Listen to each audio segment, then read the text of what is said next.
Então, avançando, meu aluno, estávamos trabalhando sociedade de economia mista e empresa pública, tudo bem? Estávamos trabalhando o regime de pessoal, trabalhamos o conceito de agente público na lei de improbidade administrativa e no Código Penal, dizendo que quem trabalha na empresa pública, sociedade de economia mista, está dentro desse conceito. Bem, avançando, com relação à demissão dos empregados públicos, existe orientações jurisprudenciais no Superior Tribunal do Trabalho, no sentido de que essas demissões poderiam ser imotivadas, tudo bem? Tranquilo? Então, não há necessidade de se motivar a demissão segundo segundo o Superior Tribunal do Trabalho, uma vez que essas causas são julgadas na Justiça do Trabalho, diferente do servidor público, aquele atrelado à União, onde o foro competente é a Justiça Federal. Tudo bem? Tranquilo? Bem, mas sob uma ótica doutrinária, Celso Antônio Bandeira de Mello defende a tese que não. Se houve impessoalidade para contratar, deve haver impessoalidade para retirar dos quadros da administração pública. E, além disso, a motivação é obrigatória no ato de demissão desse empregado público, segundo Celso Antônio Bandeira de Mello. Aí se aplicaria a teoria dos motivos determinantes. Se a motivação alegada for falsa, tudo bem? O ato padece de vício no motivo e esse empregado público poderia ser reintegrado, além de receber as indenizações necessárias aí. Tudo bem? Tranquilo? Então é um posicionamento interessante, é Celso Antônio que está falando, então nós temos que mencionar e respeitar. Mas informo que o Judiciário não caminha de mãos dadas com Celso Antônio Bandeira de Mello nesse tópico. Tranquilo? Avançando. O regime de bens, o grande detalhe do regime de bens é que Eli Lopes Meirelles tratava os bens das empresas estatais de uma forma e hoje a legislação passou a tratar de uma outra forma. Tudo bem? Nós vimos que os bens da autarquias são bens públicos por força do artigo 98 do Código Civil, que diz que se a personalidade jurídica for de direito público, o bem é público. Os demais bens, todos seriam bens particulares. Como a empresa pública e a sociedade de economia mista se enquadrar nesses demais bens, seus bens seriam particulares. Bem, o que é relevante ressaltar sobre isso?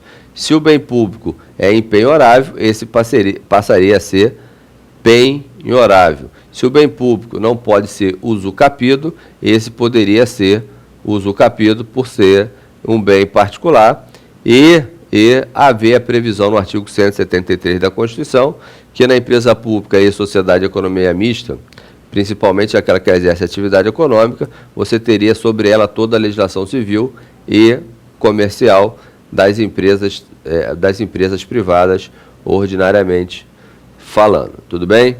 Bem, então eu trago para você, onde eu menciono aí, você acompanha na telinha, a visão de Eli Lopes Meirelles, né, hoje completamente minoritário, que defendia que o bem da estatal era um bem público com destinação especial. Tudo bem? Foi vencido pelo nosso ordenamento jurídico, onde o artigo 98, como você vê na tela, nos dá a informação que são públicos os bens do domínio nacional pertencentes às pessoas jurídicas de direito público interno, todos os outros são particulares, seja qual for a pessoa que pertence, aí você teria a empresa pública e a sociedade de economia mista, tudo bem? Ainda acompanhando na telinha, eu trago para você que se o bem público é impenhorável, da estatal deveria ser penhorável.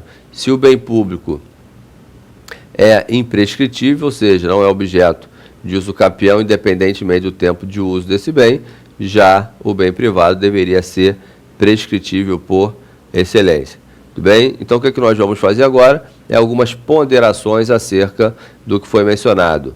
A possibilidade de uso capião e possibilidade de penhorar. Chama atenção, desde já, que para que a gente possa avançar no tema, nós temos que visualizar, em primeiro momento, a atividade da estatal. Tudo bem? A estatal que exerce atividade econômica, a regra é ela participar do mercado com as mesmas regras da empresa privada. Agora, a estatal que exerce ou que fornece serviço público, o tratamento dela seria diferenciado em virtude da maior incidência das normas de direito público sobre essa estatal. Tudo bem?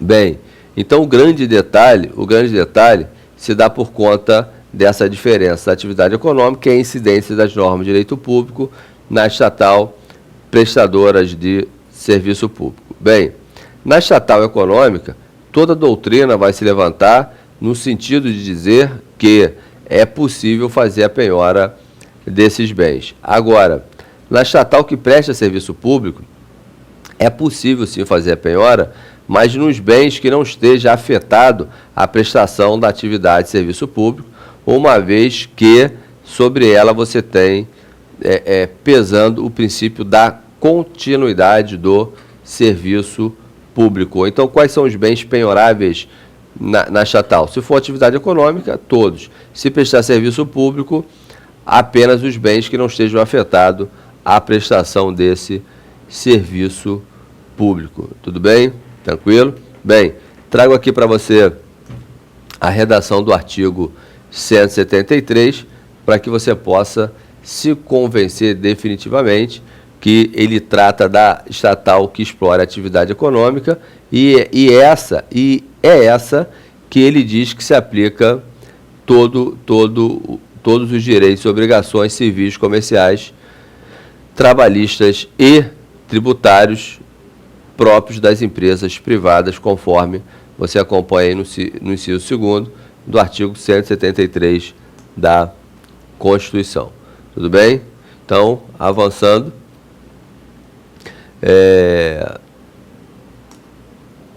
Vamos avançar. Já trabalhamos isso.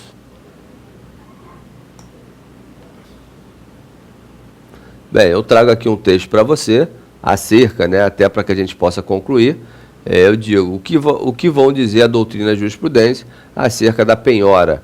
Tudo bem? A doutrina e a jurisprudência concordam com essa explanação que eu acabei de passar para você, no sentido de que é possível penhorar todos os bens da estatal que exerce atividade econômica e daquela que presta serviço público.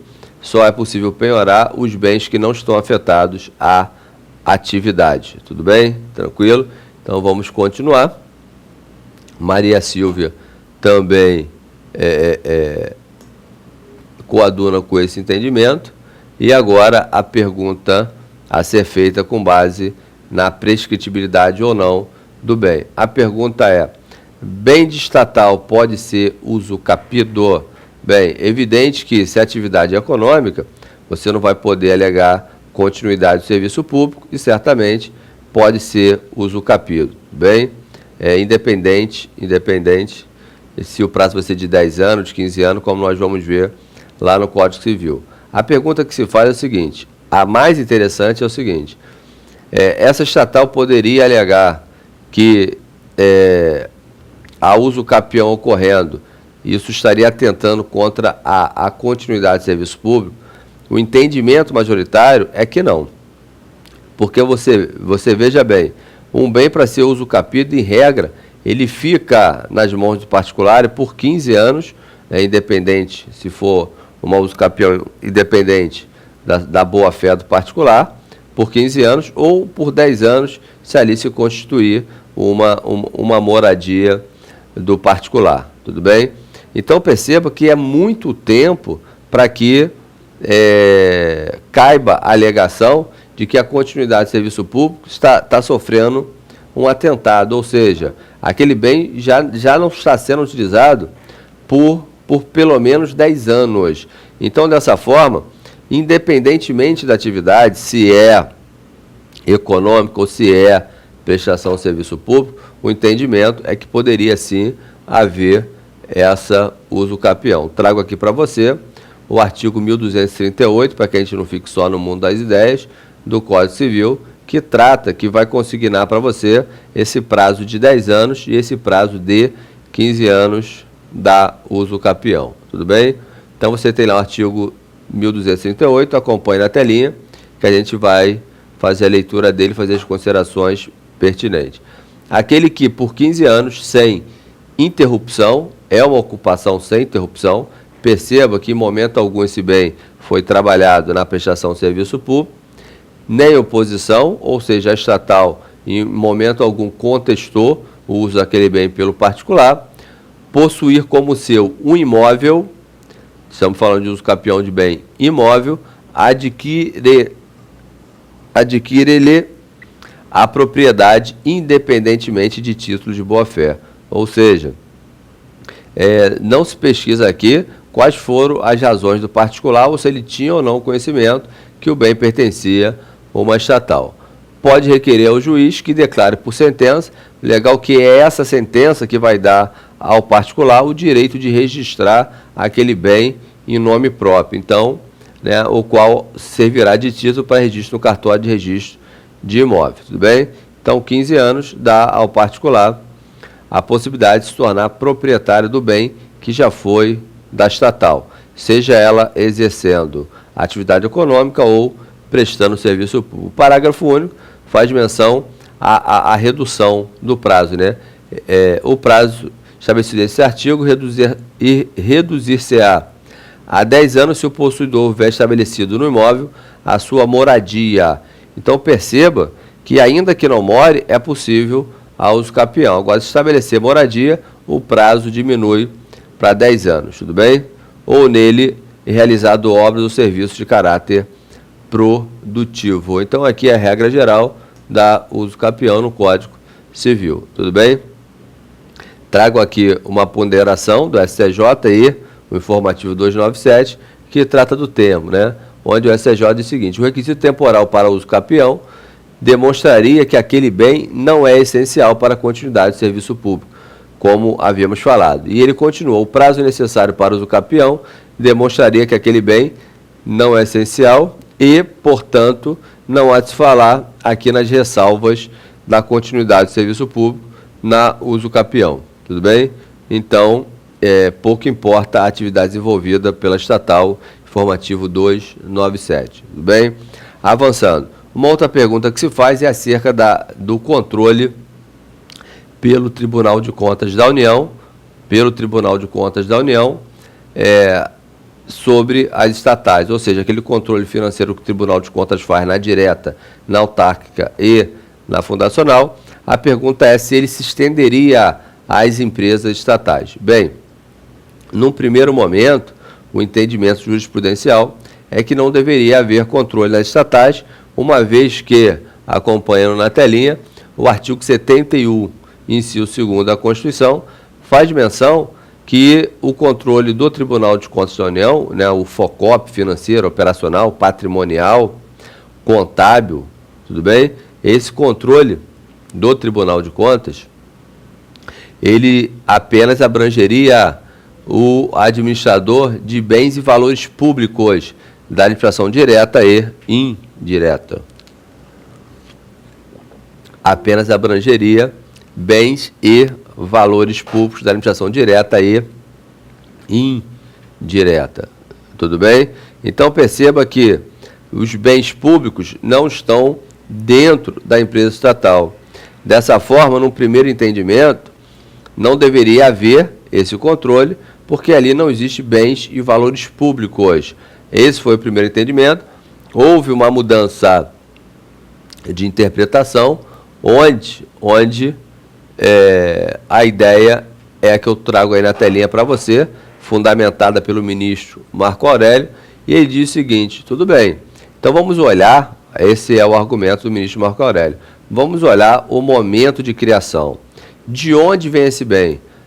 O bem vem da administração direta. Tudo bem, então se ele vem da direta, ele na origem é público. Então, dessa forma, o Tribunal de Contas deve sim fiscalizar a estatal. Tudo bem? A gente encerra aqui. Na próxima aula a gente continua avançando. Um abraço e até a próxima.